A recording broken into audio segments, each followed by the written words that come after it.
Number 5. The Knock. In the history of space exploration, one chilling incident stands out as a haunting reminder of the mysteries that lie beyond our atmosphere. It was a seemingly routine mission, yet it left its mark on astronaut Yang Li Wei, forever etching a chilling experience into the history of human spaceflight. As the first Chinese astronaut to orbit the Earth aboard the Shenzhou 5 spacecraft, Yang Li Wei encountered a phenomenon that defied explanation and sent shivers down his spine: a persistent and unnerving knocking sound. Which is especially strange considering that sound doesn't travel in space due to the lack of air. On that fateful flight, as the spacecraft traversed the cosmos in the cold embrace of space, Yang Li Wei suddenly found himself enveloped in an eerie silence. The hum of machinery and the steady rhythm of life support systems were abruptly replaced by an unsettling, rhythmic knocking sound that echoed through the confines of his capsule. The chilling sensation of being alone in the void, accompanied only by this enigmatic and inexplicable noise, must have been an isolating and deeply unsettling experience. Yang Li Wei, a seasoned fighter pilot chosen for his remarkable courage and resilience, quickly assesses the situation. He meticulously checked the spacecraft's instruments, carefully examined every nook and cranny, and scrutinized every piece of equipment that could potentially be the source of the disturbing sound. Yet, despite his best efforts, he could find no rational explanation. The sound persisted,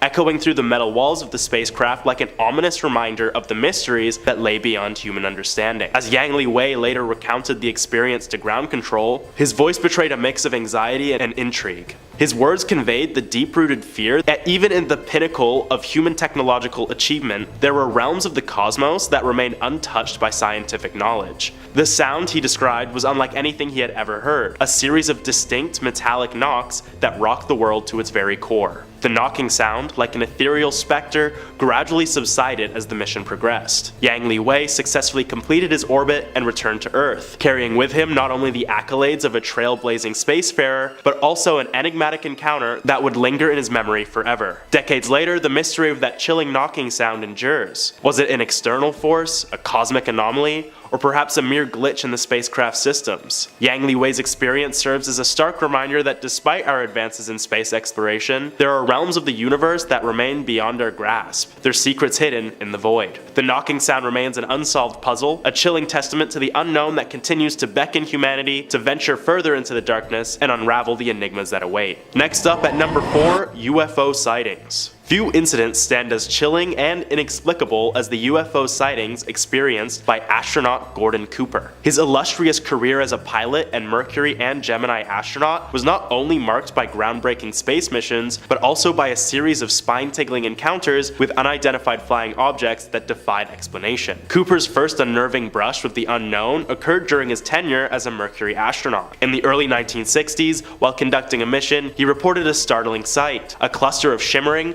metallic objects dancing across the horizon of space. These mysterious crafts, unlike any known human technology, seem to possess an otherworldly elegance as they move about through the cosmos. But it was Cooper's later Gemini missions that plunged him into the heart of darkness. During one harrowing spacewalk, Cooper claimed to have spotted a colossal, saucer-shaped craft ominously hovering nearby. The chilling silence of space was shattered by the sensation of an unblinking gaze within the craft, a gaze that seemed to pierce through his very soul. His frantic attempts to communicate with ground control were met with baffling interference, a sinister reminder that he was not alone. But that's not all. Perhaps the most spine-tingling of Cooper's encounters occurred during his post-astronaut career. After leaving NASA, he embarked on a covert mission to delve into the mysteries of these elusive crafts. Deep within the desert, he stumbled upon a cache of classified documents that detailed a government cover-up of extraterrestrial visitations. The chilling revelations within these documents painted a picture of a world in the grip of shadowy forces, desperately concealing the truth about humanity's contact with otherworldly beings. As Cooper delved deeper into this disturbing conspiracy, he found himself pursued by enigmatic figures, their faces obscured by shadows and their motives shrouded in secrecy. He received chilling warnings to cease his investigations, and was plagued by unexplained phenomena that left him haunted and terrified. Cooper's relentless pursuit of the truth led him to a secluded location, where he claimed to have made contact with beings from another realm, a communion that left him forever changed and haunted by the knowledge he had unearthed. He died in 2004 of heart failure at 77. But if he was around during the famous Grush hearing,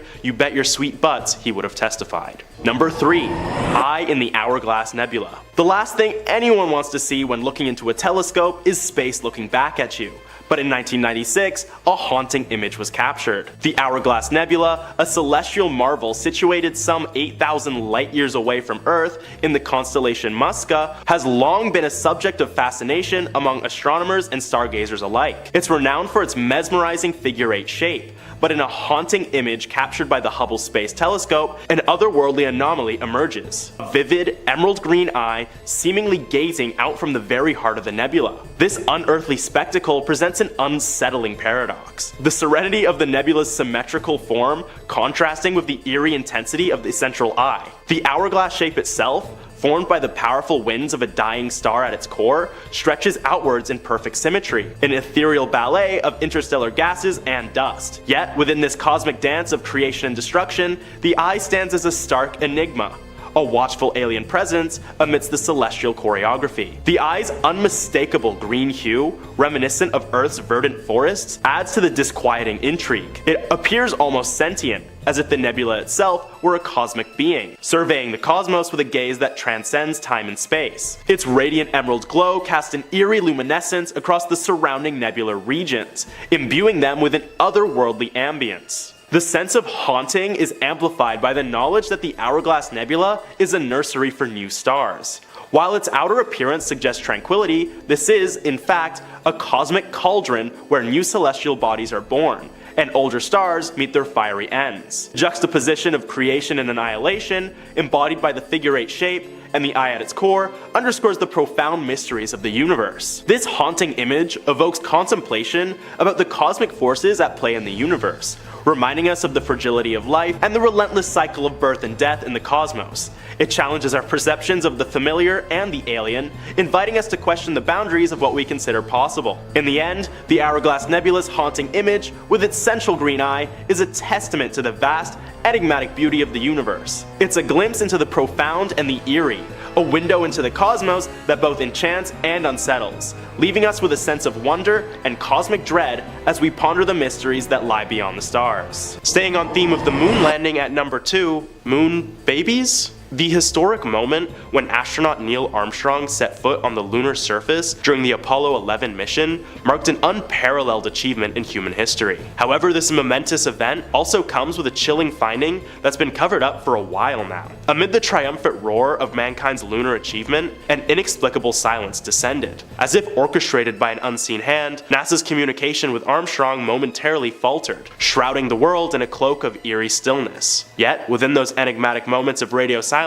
a haunting message materialized. Allegedly, Armstrong said in that brief moment of silence, and I quote, "These babies were huge, sir. Enormous. Oh God, you wouldn't believe it. I'm telling you, there are other spacecrafts out here, lined up on the far side of the crater's edge. They're on the moon watching us." I don't know if he meant babies literally or not, but it's pretty creepy either way. This clandestine revelation cast a foreboding shadow over the moon landing, suggesting a malevolent presence lurking just beyond the lunar horizon. Were those colossal entities mere mirages or spectral sentinels of an extraterrestrial realm? The implications are as spine-chilling as they are incomprehensible, thrusting humanity into a realm of cosmic terror. Yet, as the years passed, attempts to substantiate the haunting message withered in the winds of ambiguity. Skepticism and disbelief swirled like mist around the tale, obscuring its validity. Was it a phantom radio signal, a psychological glitch in the isolated void, or a scripted hoax crafted to tantalize and torment the inquisitive minds of Earth? Regardless of its authenticity, the words Armstrong spoke struck a chord of fear among the hearts of many. They beckon us to ponder the depths of the universe's secrets. The tale serves as a chilling reminder that even amid humanity's most celebrated achievements, the cosmos remains a realm of haunting uncertainty, where the boundaries between reality and the supernatural blur into an unsettling tapestry of the unknown. As we gaze at the moon, its serene visage now forever etched in our collective memory, we can't help but wonder what other chilling mysteries lie concealed in the shadows of the celestial expanse. Moving on to number 1, Space Snake. In the vast expanse of the cosmos, where the boundaries of the known and the mysterious blur, astronaut Story Musgrave found himself face to face with an enigma that defied explanation, the haunting apparition known as the Space Snake. Musgrave's remarkable journey into the unknown occurred during the STS-80 mission, a space shuttle endeavor that propelled him into the annals of both scientific discovery and eerie encounters. As the STS-80 mission unfolded, Musgrave and his crewmates embarked on their orbital dance around the Earth, conducting a series of experiments and observations that pushed the frontiers of human understanding. Yet, amidst their scientific pursuits, a surreal and unexpected sight materialized before their eyes. A sinuous, serpentine form weaving through the fabric of space itself. The space snake, as Musgrave would later dub it in a 1995 interview, presented an enigmatic spectacle that defied the conventional laws of physics. It appeared as a luminescent, undulating entity, its form seemingly fluid and ethereal, yet hauntingly tangible against the cosmic backdrop. Whilst following the spacecraft, the snake-like figure danced and coiled in a mesmerizing display that invoked a sense of both awe and unease among the crew. As the space snake writhed and contorted through the void, its enigmatic presence left an indelible mark on the STS-80 mission, a marvel that would continue to baffle astronomers for years to come. In the years following the mission, the space snake has remained a captivating mystery, an enigma that defies easy explanation. Some theories suggest that the spectral serpent might be an artifact of camera equipment, a play of light and shadow that conspired to create an optical illusion. Others, however, entertain the tantalizing possibility that Musgrave and his crew bore witness to an entirely new form of celestial life, a creature that exists beyond the realms of terrestrial comprehension. As someone with a deep fear of snakes, I'm really hoping they don't find their way onto Earth, because the only thing worse than a snake is a space snake. Number 5. Untethered Astronaut. On August 22nd, 2022, NASA unleashed a chilling photograph into the vast abyss of doom that is Twitter. A snapshot that left the world collectively gasping for breath. The haunting image featured an untethered astronaut suspended in the inky blackness of space, seemingly mere inches above Earth's fragile horizon. It was a bone-chilling glimpse into the unforgiving void that lies beyond our protective planet. The first thing that strikes you is the astronaut's stark isolation. Against the backdrop of space and our familiar blue and white world, they appear as a minuscule, fragile figure. No lifeline, no tether connecting them to the safety of the International Space Station, just a solitary figure against the cosmic abyss. This photograph instantly transported viewers to the unsettling reality of the astronaut's existence, a realm where the nearest human is not just out of reach, but out of sight. The astronaut's visor was a window into their terrifying predicament.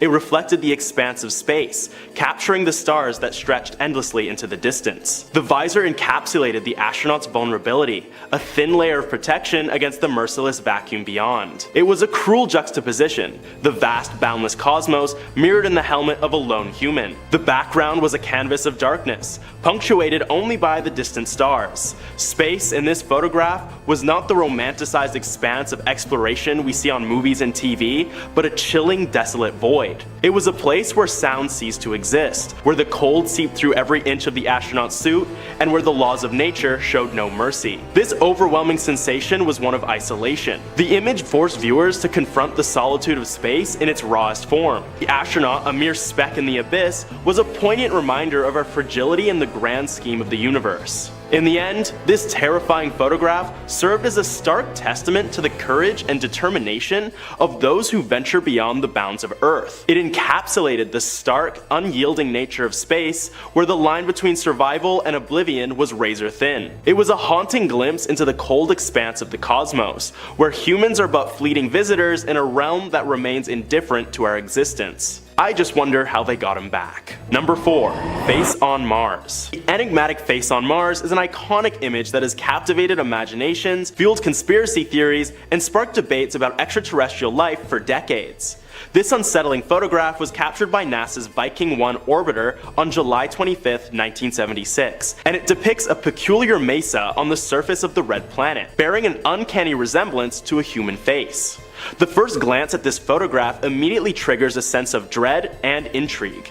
There, on the barren Martian landscape, lies what appears to be a colossal visage gazing into the depths of space. Its symmetrical features, shadowed eyes, and distinct mouth give it an eerie humanoid quality that is hard to dismiss as mere coincidence. The sense of unease deepens when one considers the context. Mars, often referred to as the Red Planet, is a desolate world with an atmosphere too thin to support human life. The place where desolation and isolation reign supreme. In this stark Martian desert, the presence of a face, a symbol of humanity, is unsettling, as it is a relic of forgotten civilization, a chilling testament to the mysteries that lie beyond our earthly realm. The ambiguity surrounding the origins of this formation adds to its terror. While scientific consensus attributes the face on Mars to the play of light and shadows on a naturally occurring mesa, its undeniable resemblance to a human face fuels speculation that it might be something more. Some have suggested it's an ancient monument, a remnant of an advanced Martian civilization that once thrived but ultimately vanished into cosmic obscurity. The fear also stems from the implications of such a discovery. If the face on Mars were indeed a deliberate creation, it would raise profound questions about the existence of intelligent life beyond Earth. It would shatter the perception that humanity is alone in the universe, opening a Pandora's box of existential questions and fears about our place in the cosmos. In the end, the face on Mars serves as a haunting reminder of the boundless mysteries that space exploration continues to uncover. Whether it's a mere trick of light and geology, or an eerie testament to ancient extraterrestrial civilizations, this iconic image challenges our understanding of the universe and our place within it. It stands as a symbol of the unknown, a symbol of cosmic terror that lingers in the depths of our collective imagination. At number 3, space music. In May 1969, as the world held its breath in anticipation of the impending Apollo 11 moon landing, the Apollo 10 crew, Eugene Cernan, John Young, and Thomas Stafford, embarked on a critical mission to test the lunar module in preparation for the historic event. What they encountered on the dark side of the moon, however, was beyond any conceivable expectation, a haunting symphony emanating from the depths of the cosmos. As the lunar module drifted through the void, out of contact with both Earth and the command module, the astronauts found themselves in an isolated realm of unparalleled silence. Suddenly, from the vast expanse of the dark side of the moon, a series of peculiar and melodic tones enveloped their spacecraft. The strange and ethereal music reverberated through their headsets, filling the void with an eerie serenade that defied explanation. Startled and perplexed, the Apollo 10 crew frantically searched for a rational source of the anomalous music. They checked their instruments, reviewed their systems, and explored every conceivable avenue for a logical explanation. However, despite their meticulous efforts, no scientific or technological source could be identified. The enigmatic sounds continued to echo through the void, evoking a surreal atmosphere that resonated deep within their souls. Astronaut Eugene Cernan, who would later become the last human to leave the moon's surface during the Apollo 17 mission, recounted the uncanny experience in interviews. He described the strange music as outer space type music, a haunting melody that seemed to defy the laws of physics and the known mechanics of sound propagation in the vacuum of space. The encounter was so unnerving that the crew hesitated to share the experience with the world, fearing that it might be dismissed as a hallucination or a product of their imagination. At least it's just music playing on the dark side of the moon, and not the Ark out of Transformers, right guys? Does anyone get that reference? Number 2. Bones on Mars. The discovery of bones on Mars is a revelation that sends shivers down the spine, challenging our fundamental understanding of the universe and igniting existential questions about the possibility of extraterrestrial life and its implications. In a haunting image, captured by a rover exploring the Martian surface, an eerie collection of bone-like structures is sprawled across the rusty red landscape. The image is a stark reminder of the desolation of Mars. Its barren, windswept terrain is devoid of any signs of life as we know it. Yet, here, unmistakably, are what appear to be skeletal remains, relics of a life form that once inhabited the red planet. The bones are bleached white, standing in stark contrast to the Martian soil, as if they were placed there deliberately to be discovered. The mere presence of bones on Mars challenges the boundaries of our understanding. How did these remains come to be? Are they the remnants of an ancient Martian species, now long extinct? Or is there a more sinister explanation? The unanswered questions weigh heavily on the mind, casting a pall of dread over the discovery. The image is particularly terrifying because it raises the specter of an unknown cosmic predator. The bones seem to suggest a creature with a skeletal structure, not dissimilar from earthly animals, and the thought of an alien predator lurking on Mars sends a shiver down the spine. What else lies hidden beneath the Martian surface, waiting to be unearthed by intrepid explorers? Furthermore, the discovery of Martian bones ignites fear about contamination.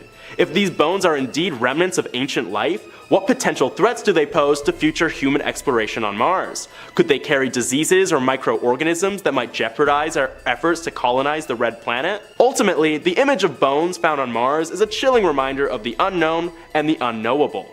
It forces us to confront the limits of our knowledge and the eerie possibilities that exist beyond our terrestrial realm. It's a haunting glimpse into a cosmic enigma, a puzzle with pieces that are simultaneously fascinating and terrifying. And it leaves us with a sense of awe and cosmic dread as we grapple with the mysteries that Mars continues to unveil. I just wonder what those bones belong to. I hope not a dog. Dogs should never die. And at number 1, Plutonian slugs. Yeah, you heard that right. There might be slugs on the black sheep of the solar system. The discovery of horrifying space slugs on Pluto is a nightmarish revelation that defies all expectations of the icy dwarf planet. In an image captured by a deep space probe sent to explore the outer reaches of our solar system, the cosmic horror unfolds before our eyes. A colony of grotesque, gelatinous creatures resembling monstrous slugs, lurking on the distant world of Pluto. The image is nothing short of terrifying. Against the frigid backdrop of Pluto's desolate landscape, these extraterrestrial slugs writhe and slither. Their amorphous, translucent bodies seem to defy the laws of biology as we understand them. Each slug is riddled with grotesque, undulating appendages that move with a sickening rhythm, giving them an otherworldly, repulsive appearance. The very notion of life on Pluto is a chilling paradox. The planet's extreme cold, lack of atmosphere, and its location on the outer fringes of the solar system make it one of the most inhospitable places in our celestial neighborhood. That these nightmarish creatures not only exist, but thrive in such a hostile environment is the stuff of cosmic horror. The behavior of these space slugs adds to the terror. They seem to feed on some unknown source, perhaps subsisting on elements unique to Pluto's surface. Their movements are slow and deliberate, and their inscrutable motives leave us with an impending sense of dread. Are they the sole inhabitants of this frozen wasteland, or are they part of a larger, more sinister ecosystem that is yet to reveal itself? Furthermore, the presence of these creatures raises troubling questions about the potential consequences of interstellar contamination. Could these space slugs harbor deadly pathogens or alien microorganisms that might pose a threat to future missions to Pluto or other celestial bodies?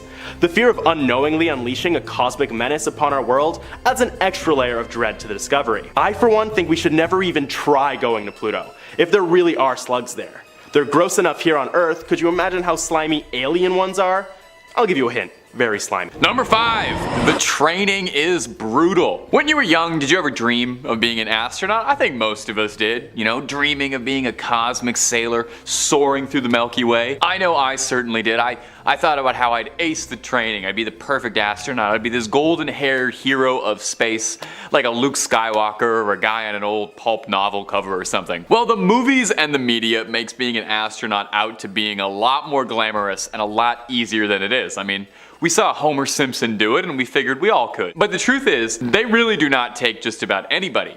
You already need to be a brilliant scientist and have an exceptional, spotless military career. So they're not just taking anybody, they are taking the best of the best of the best, the top 1% of the 1%. And they need people who can withstand incredible tolls on their body and are able to handle any problem that could be thrown their way in space. Turns out going to space, not that easy. These physical tasks include things like wilderness survival training, spending days surviving alone in the wilds, on the off chance that your ship crashes on re-entry in the middle of nowhere and you need to be able to fend for yourself before rescue comes. As well, training includes things like swimming laps in a 200-pound spacesuit or spending literally 24 hours in a row submerged underwater to stimulate the feeling of floating around in a giant suit. Or how about taking a trip on the infamous Vomit Comet, the plane that flies in parabolas to induce weightlessness and zero gravity to get your body used to floating around before you do it for real, and more often than not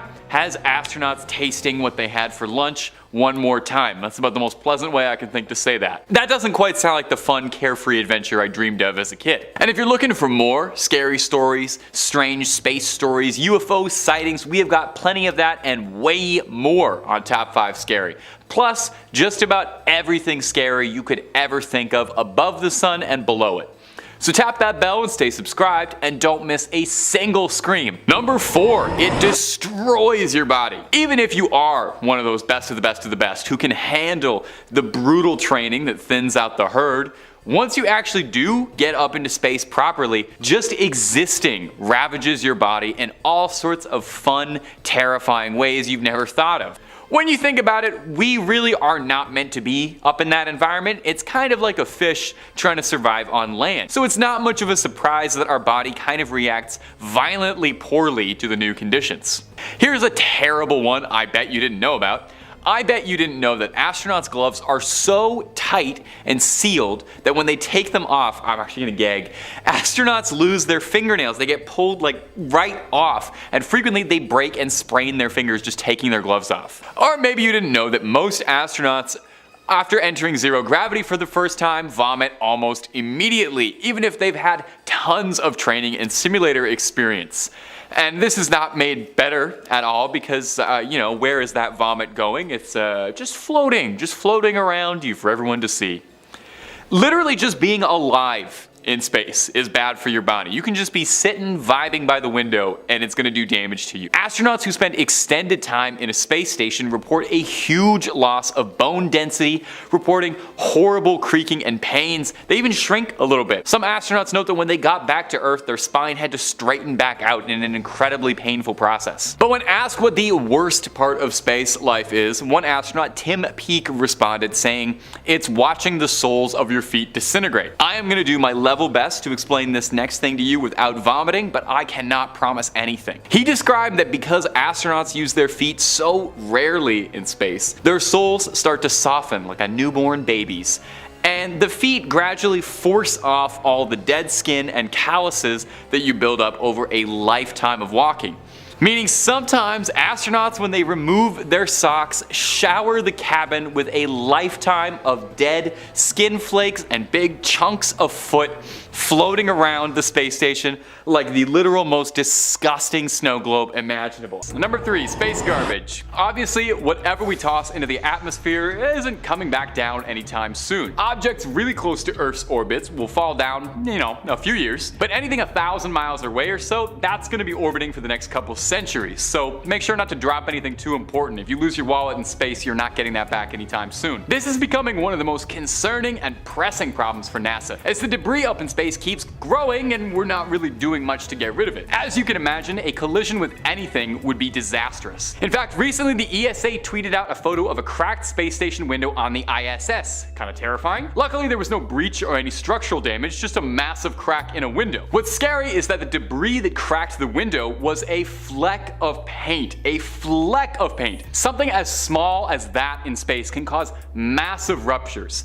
And with how much junk and garbage there is floating around space, it's like you're playing asteroids, except the asteroids are discarded fuselages and broken pipes. Now this next point is equal parts scary and sad, so just so you're aware. So everyone knows Yuri Gagarin was the first man in space, and Neil Armstrong and Buzz Aldrin were the first men on the moon. But before them, the brave cosmonauts were of a less human variety. Namely Laika, the Russian Cosmodog, or Albert the Space Monkey, among others. Before we were feeling quite confident enough to send any of our best and brightest up into space, we decided we should try with our furry friends up there first. The trouble is, very few of our test animals ever made it back in one piece. Some burnt up on re-entry, some died in orbit, like poor Laika, who died of stress-induced panic upon being shot into space, which is pretty understandable. Most dogs I've ever met lose their entire mind getting in the backseat of a car, let alone being strapped into a rocket and fired out of the Earth's atmosphere at a breakneck pace. Now tragically, since not all of these animals ever made it to re-entry, some of them are still up there floating as a horrifying monument to the sacrifices we made to get to where we are. Rest in peace, Laika. You were taken too soon, you're gone, but you are never forgotten. Number 2, brown trout and recycling. Okay, this is going to be the grossest part of the list by far. If you want to skip right ahead to number 1, I get it. There's a reason I put this at number 2, and you'll all understand in a second. Just know I'm a child and I have the sense of humor of an 8-year-old. When you compare all the physical and mental danger astronauts have to face, is going to the toilet scarier than the risk of death? It honestly sounds like it. Peggy Whitson is an astronaut who holds a ton of records. Foremost, she's got the record for the most time spent in space, spending nearly 2 full years in orbit. She's spoken out and said that her least favorite part of living in space is the bathroom. Now, number 1 is considered to be a little easier, but it does not sound enjoyable in any way. A little hose, you attach it and it sucks the urine out, and then a machine converts that into drinking water because, yeah, astronauts drink a lot of their own pee. Now, admittedly, it's heavily processed, okay? You're not getting it out of the water cooler, it's not coming out yellow. But on a spaceship, water is sacred. Much like the still suits of Arrakis, all liquids and fluids are recycled. The water you wash your hands with, excrete, or spit out brushing your teeth, all of that is collected, processed, recycled to be drank again. Try not to think about that too much. Every astronaut you've ever seen on the news has drank so much pee. Astronauts have to fill a glorified porta potty pit and then put on a special rubber glove and pack it down nice and compact to be processed. But in zero gravity, things happen, and more often than any astronaut would ever care to admit, sometimes the mission goes a bit bad. Chris Hadfield said his crew would refer to these incidents as brown trouts. I'm not going to explain it, I think you understand. Leroy Chow, retired astronaut, spoke on his time on the station and said sternly that everyone cleans up their own mess when it happens, but he didn't elaborate on what that meant, but you can read through the lines pretty easy. When you were a little kid dreaming about life in space, did you ever consider that the world's best and brightest minds would be putting on the poop glove to catch brown trouts? And I am so sorry for the mental image I have given you. Number 1, danger. And above all else, if it hasn't been made exceedingly clear yet in this video, the life of an astronaut is not an easy one and oftentimes is extremely dangerous, with anything being able to go wrong spelling a certain disaster. Everything needs to be perfect. Now, you could look up countless stories of astronauts in danger, but I'm going to share one from Chris Hadfield because he's a Canadian icon. He spoke to BuzzFeed News about how on his first flight ever, he and fellow astronauts had to navigate a £250,000 space station towards a target the size of a coffee cup on the Russian Mir space station. Hadfield was there to relay the speed and range information to the pilot as they were pulling in for a docking maneuver, which had to be incredibly precise. In Hadfield's own words, if you hit the Mir too soft, the spring mechanisms bounce you off. If you hit the Mir just a little bit too hard, well, then you risk breaking the station in half and ending the lives of everybody on board. So you've got to hit it exactly right. No pressure or anything. When the shuttle crew was about 30 feet away, 2 sensors started telling them 2 different things. One of them said that they were at 32 feet away, and the other one said 20 feet away. Hadfield said, they're either both wrong or one of them is completely wrong. Now what do? There's nobody to ask, and if the crew on board this shuttle doesn't solve this problem in the next 30 seconds, then this is it for everybody. Hadfield described using his thumb to try and measure the distance from the window. This told him they were about 21 feet away, and he used a stopwatch to try and do the math to figure out how fast they were going, and when they should fire thrusters. And well, since I mentioned, Chris Hadfield is a national hero and not a national tragedy, we know they did end up hitting the target at the correct speed, even with 3 seconds to spare. Hadfield said the shuttle crew didn't even say a word until a few minutes after, when the shock had finally worn off, and one of the members of the crew said, "Hey, we did it, we're actually here." It goes to show that astronauts need to be razor sharp to be able to think on the fly like that, and really do need to be the best of the best to handle what they do up there.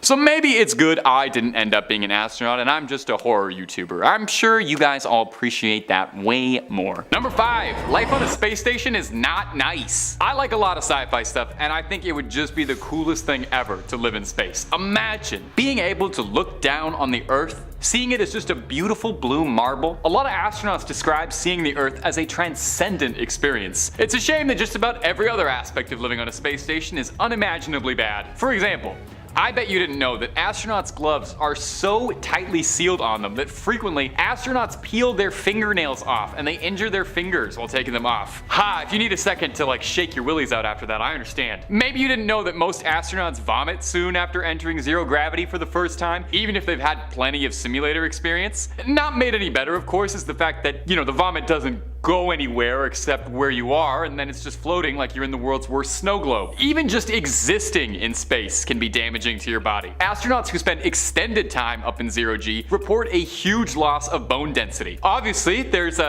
not much in the way of plumbing aboard a space station. Astronauts shower, but not quite the way you'd expect. They use something similar to a squirt gun and a washcloth, a bit of a college dorm room throwback for you. Nothing but the finest. And of course, what do astronauts drink? Well, this one's pretty popular and common. You might know this. You have to make use of everything you have in space, so astronauts have little choice but to drink recycled urine as their drinking water. It's heavily processed and recycled into clean water, but I dare you, drink that and try not to think about how it's your coworker's pee while you're knocking it back. And my friends, if you love what we do here and you want loads more stories of terror from beyond the stars, cryptids, ghouls, evil people, and lots more that can't be categorized, it's all here on Top 5 Scary. Subscribe and stay scared.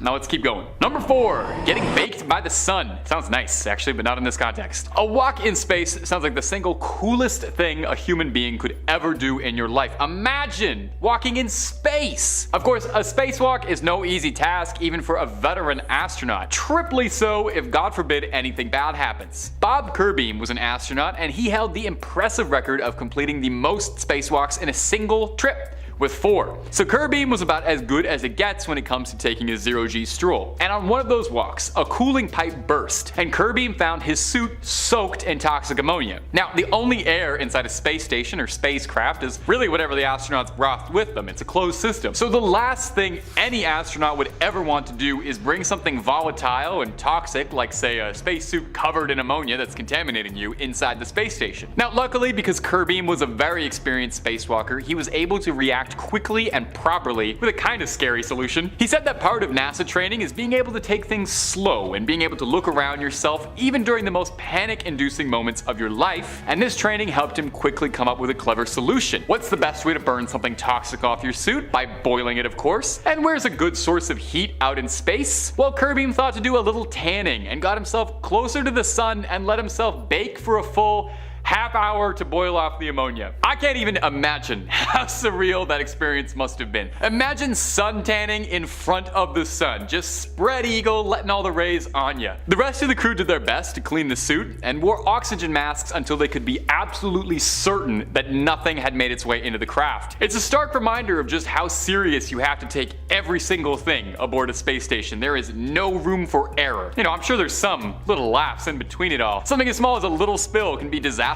Number 3, and your mental too. The thing is, it's not just your body that is going to be put through the absolute ringer when you find yourself with a career floating up in the stars. Your mental faculties need to be sharper than anyone and able to deal with anything that could possibly get thrown at you as you're floating up miles away from home. It's no wonder David Bowie and Elton John wrote so many songs about how sad it is to be up in space. Astronauts report feeling a wide array of mental health struggles, reporting that the isolation causes them loneliness, depression, anxiety, stress, fatigue, mood swings, concentration issues, and some even getting full-blown PTSD upon returning back to the Earth. But, I mean, I get it. Imagine the workload. Imagine working a grueling day, not just any regular day. A day where if your work goes wrong, you could lead to one of or many of your teammates' deaths, and then having to go to sleep in a cold space station away from your loved ones and do that over and over again for 100 days straight. Imagine you have a bad day at work in space. You can't even go home about it. You gotta go home to space. Sleeping on a space station is far from a cozy night in a crib either. For one, there's constant noise all around you on a space station. Nobody can hear you scream in space, that much is true, but everybody can hear all the engines and computers and all that stuff going off inside the space station, meaning there's never a quiet moment. It's also not as dark as you might hope. Not only do you have to deal with the fact that your sleep cycle is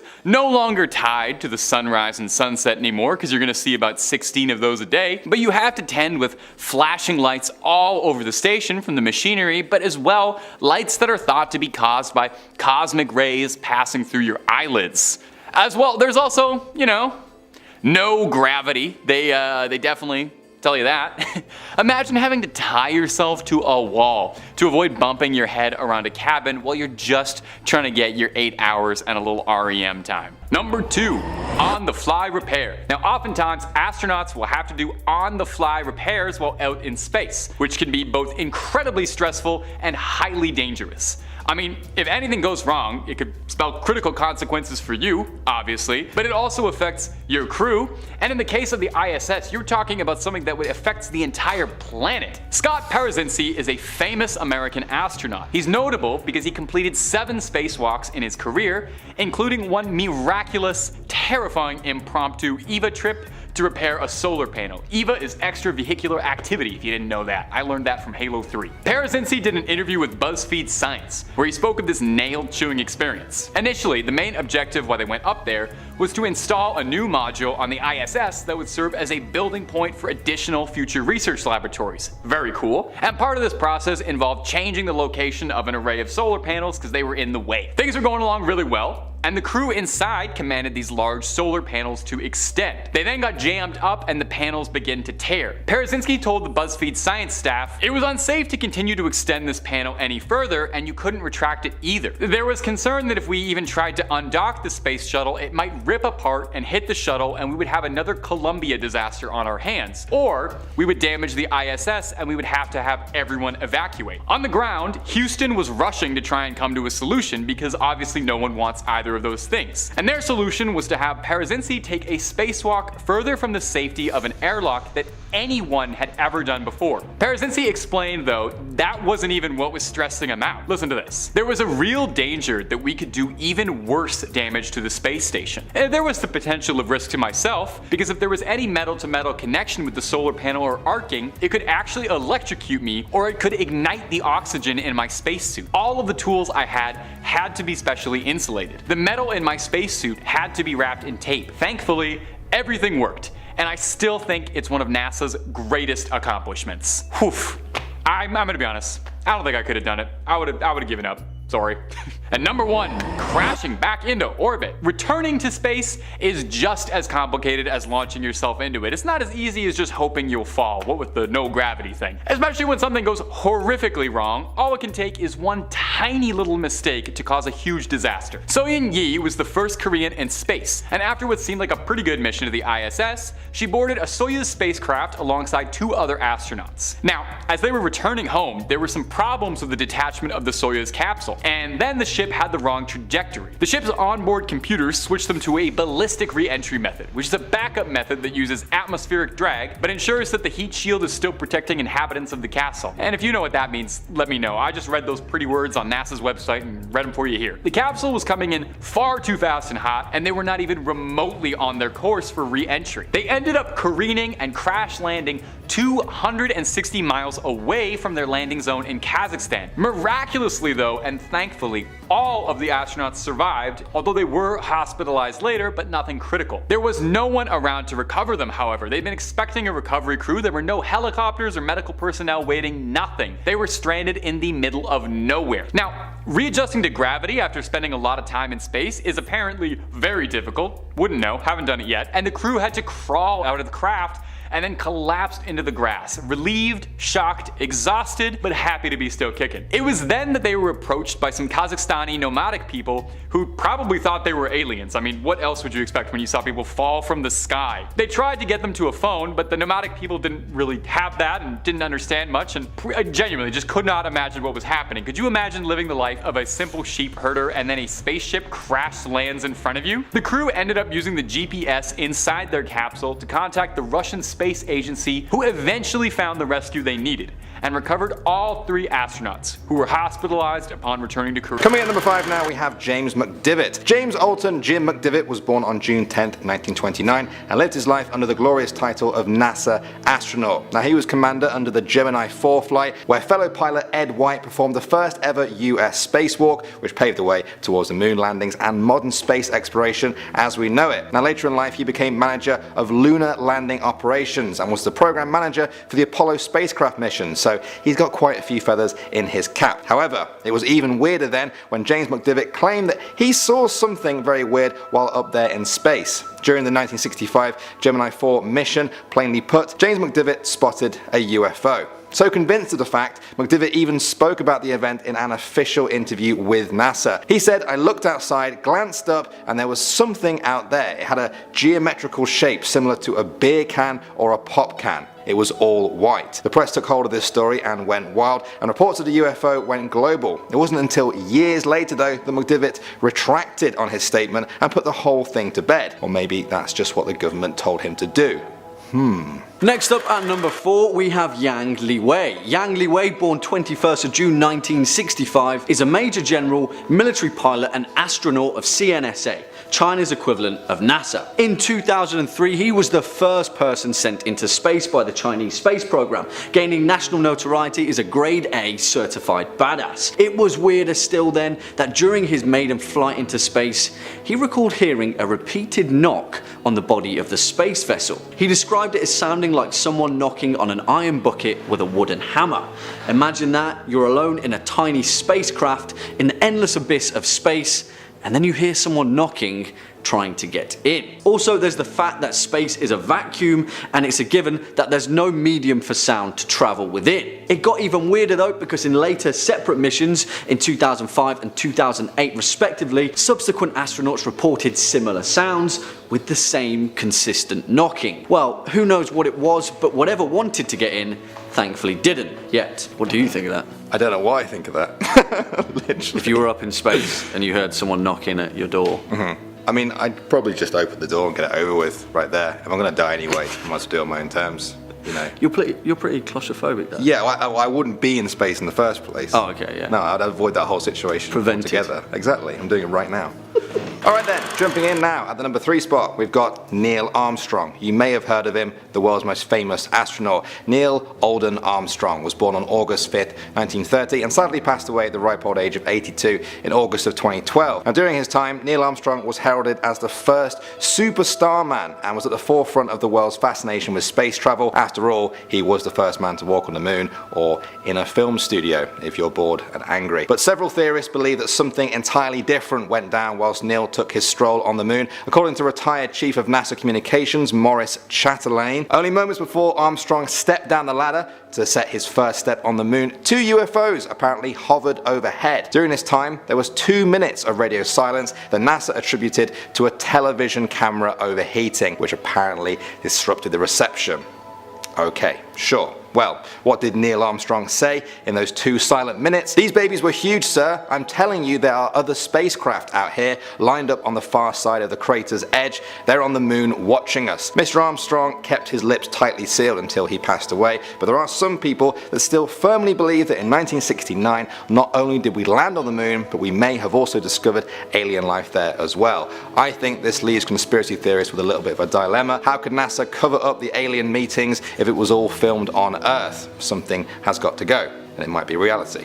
And bringing it in at number 2, we have Vladimir Kovalyonok. Phew, this one is a bit of a doozy. On May 5th, 1981, Soviet hero and cosmonaut Major General Vladimir Kovalyonok made a claim that still perplexes people to this very day. According to Vladimir, he had just finished doing some outer space maneuvering outside the Salyut orbital space station when he looked out of a porthole and saw something that would make his hair stand on end. Unlike in America though, Vladimir was encouraged to openly express exactly what he saw when he returned home, where he described it in a Moscow press conference. He began by saying that many cosmonauts had seen phenomena far beyond the experiences of the people of Earth. At the time of this mission, he was over an area of South Africa, moving towards an area of the Indian Ocean. As he turned, he saw through a porthole an object which he could not explain. And then something happened that blew his mind. Seemingly impossible according to the laws of physics, the object became elliptical, appearing to rotate in flight direction. Before it could move forward though, an explosion happened of bright, beautiful golden light, followed by a second further explosion.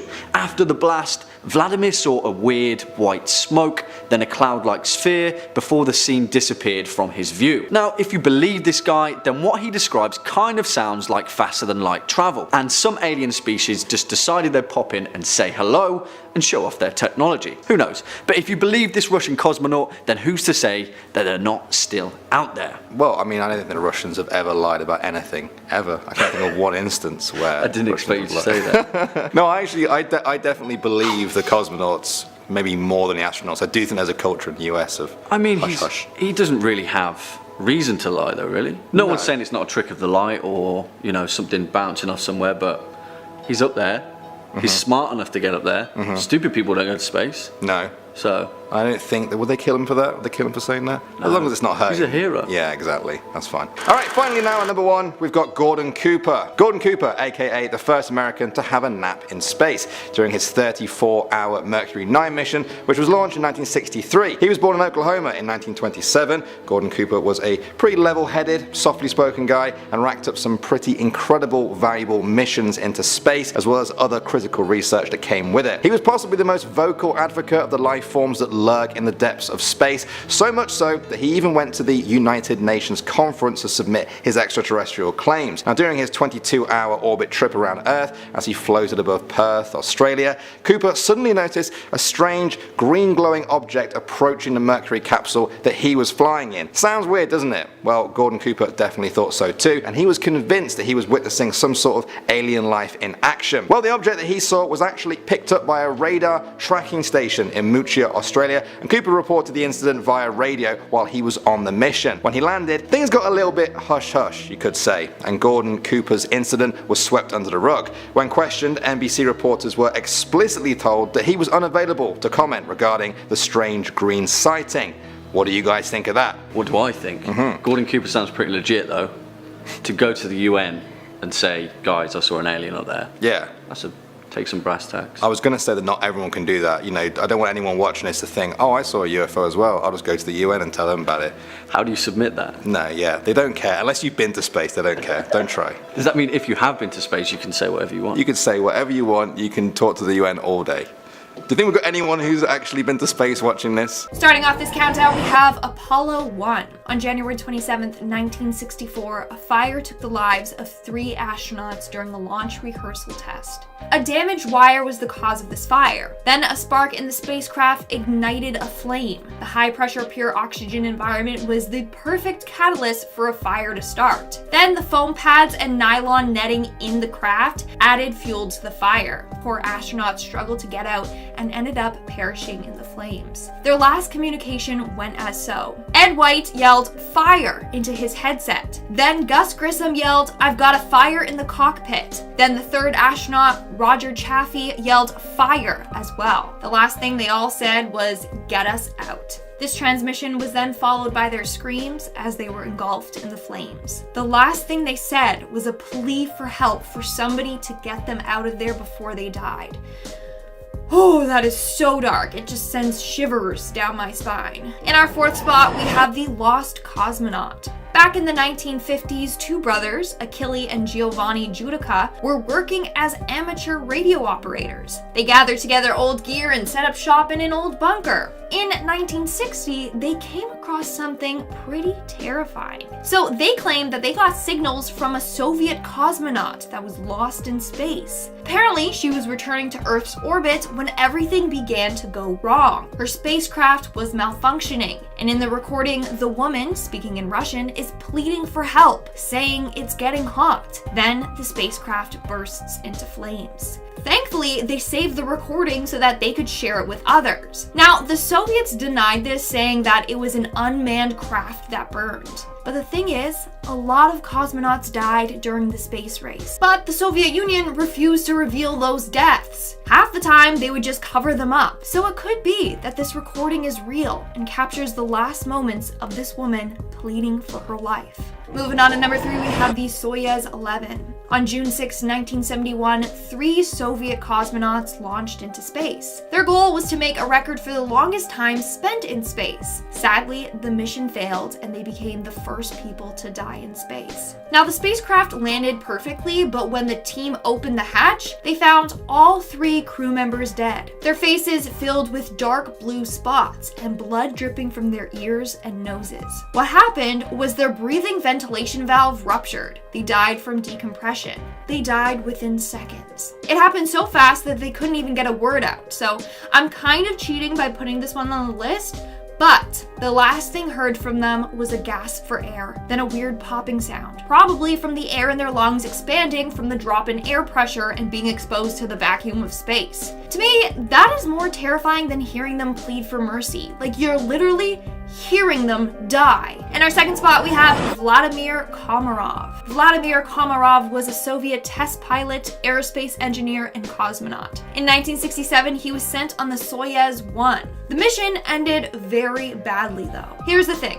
The spacecraft was very faulty. There was 203 structural problems with it. The thing is, Vladimir kind of didn't have a choice. He was forced to go on this mission. If he didn't go, then the backup pilot, who was his best friend, would have to go. And he said he didn't want to do that to his friend, so he went and sacrificed his life instead. Wow, that's just true friend goals right there. What a hero. Anyways, once he began to orbit Earth, a number of issues began to happen. Like the antennas didn't open properly. It was his re-entry into Earth that killed him though. On April 24th, 1967, Vladimir crashed full speed into Earth after a parachute failure. Only a chipped heel bone survived the crash. His body was found as a badly charred lump. On his way down, translators heard him say, "Heat is rising in the capsule." He then began to curse the people who put him inside of this botched spaceship. He was yelling, saying that they killed him. His final moments were him crying and cursing in rage. As a result of this incident, Vladimir became the first human to die on a space mission.